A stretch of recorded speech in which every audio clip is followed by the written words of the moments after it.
the Austin Maestro, one of the trio of cars that British Leyland hoped would save them from failure. The Maestro would be produced from the mid-80s to the mid-90s under different marks by British Leyland, Austin Rover, and then finally Rover Group. These cars though wouldn't die with their discontinuation in 1995 or even after the failed Bulgarian deal. This is the story of how the Maestro went from this to this, going on to be produced on the other side of the world in China, often reproduced in incredibly cruel ways, becoming an Audi clone, a Kia, or even the Monstro. In this video we will cover the incredible journey of how the humble Austin Maestro became the Monstro in China, a car that refused to die. Hello everybody and welcome to this video. If you're not subscribed already, please make sure to do so. It really does help me out and you get to see more of this. More history videos, more obscure cars, and more projects like 2600R, my Rover ST1 inline 6. Today we are covering one of the weirdest stories ever, the Austin Maestro in China, and how it went on from the Austin Maestro to almost a Kia and an Audi. So without further delay, let's get into this video. Make sure to drop a like on the video if you liked it, and drop a comment below. Do you have any Austin Rover memories? And let me know if there's any other cars that you'd like me to cover. But again, without delaying this any further, let's get into the story of the Maestro in China. First, it's important we take a look at the Maestro's life before China and how it got there in the first place. The Maestro's beginnings can be found in British Leyland Project LC10 in 1975. But due to the uncertainty at British Leyland following the revelations of the Ryder Report, the project would be plagued by setbacks. But with the appointment of Michael Edwards as chairman, that would change. It was pushed to the forefront after securing funding from the government in 1979. The British Golf would then be given the priority it needed to be launched alongside the Metro and Montego as the trio to bring back the crumbling BL empire. The car introduced in 1983 was hailed as the Miracle Maestro, a car that would take British Leyland into the 80s and beyond. A car with fuel economy to match the changing times. On the higher end models, a talking dash and solid state instruments were introduced. This was a car for a new decade. The Maestro would go on to be a successful car, with the Maestro helping net BL £50 million in orders by the 2nd of March 1983. The Maestro and Montego would go on to help carry the now Austin Rover into the 90s, when Austin Rover, now Rover Group, discontinued the Maestro in 1995. The Maestro would go on to have a life in Bulgaria, but production would be short-lived, with the new enterprise Rodocar ceasing production in April of 1996, after competitors Skoda approached the Bulgarian government with a better offer. After this, the knockdown kits produced by Rover Group, bound for the now mothballed Rodocar factory, were purchased by Parkway Services in 1997, producing the Ledbury Maestro. This new Maestro would be produced until 2001, with Apple 2000 also importing and building ex-Bulgarian Maestros as the cheapest car in Britain at the time.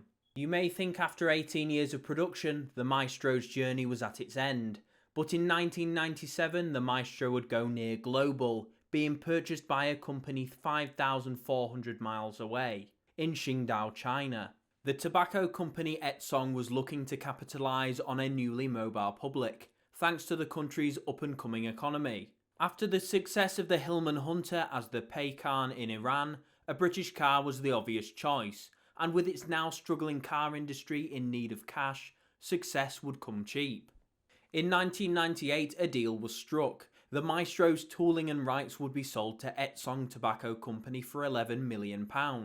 The £11 million paid by Etsong gave them the Maestro van and hatchback, but it also got them a bonus: the Montego saloon and estate. Work immediately started building the new plant, and by 2000 Etsong was ready for full-scale production. Instead of the British engines used to power the Maestro such as the A-Series, Etsong would use the Chinese-made Toyota 8A FE units, with the factory producing the Maestro van known as the Landy. A year later, a rebadged version of the hatchback was launched, known as the QE 6400. But there was a problem. The plant didn't have the license to produce passenger cars. Therefore, some creativity was needed to bypass these regulations. A genius at Etsong, to bypass the regulations, applied for a license to produce a 5-seat bus with a length of 4 metres. The license would then be granted, with the Maestro now becoming a 5-seat bus with a length of 4 metres rather than a passenger car. Production and sale would be regionally based, due to the licenses being needed to sell cars in each different province in China. In 2001, to resolve this issue, Etsong would be absorbed into the larger FAW Group. Thanks to FAW Group's licenses, the Maestro would go national and be renamed the Jfang, with the 2 previous models as well as a 4-seater van. 2003 would see the introduction of a rare beast, the Monstro, an updated Maestro with a Montego front. This terrible beast would be produced as a van as well.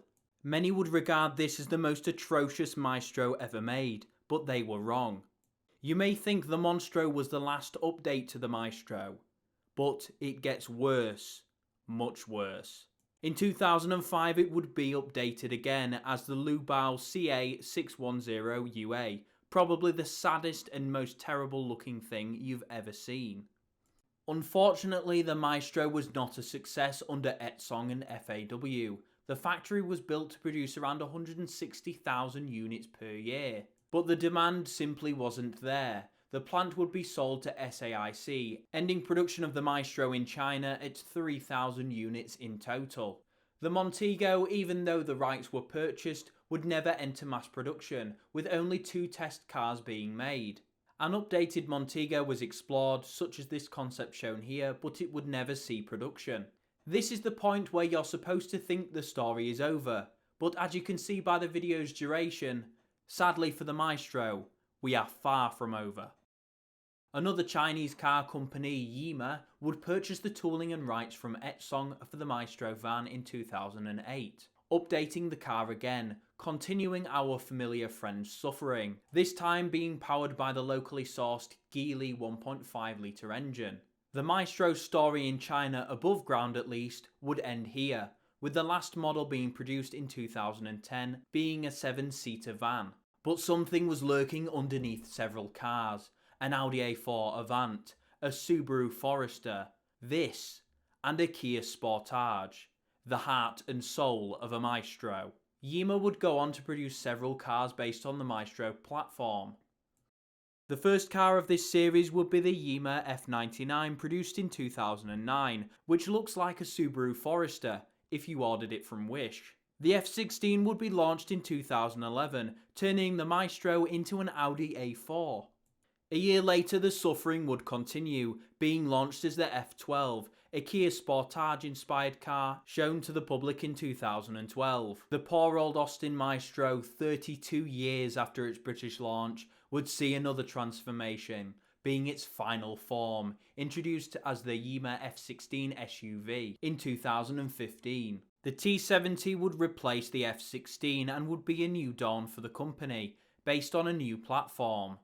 The days of the Maestro in China had ended, finally. The story of the Maestro in China, even though it can be considered quite humorous, from the Monstro to the Audi A4 inspired car, is a brilliant story of how again a British car got another nation moving. With the Maestro and its spawn under Yemi and FAW being successful cars in their respective categories, providing cheap transport for the masses. The Maestro is a good car. I owned one. But the Maestro, like all cars, is worthy of both criticism and praise, but its story in China just proves the sound engineering of one of Britain's most reproduced cars.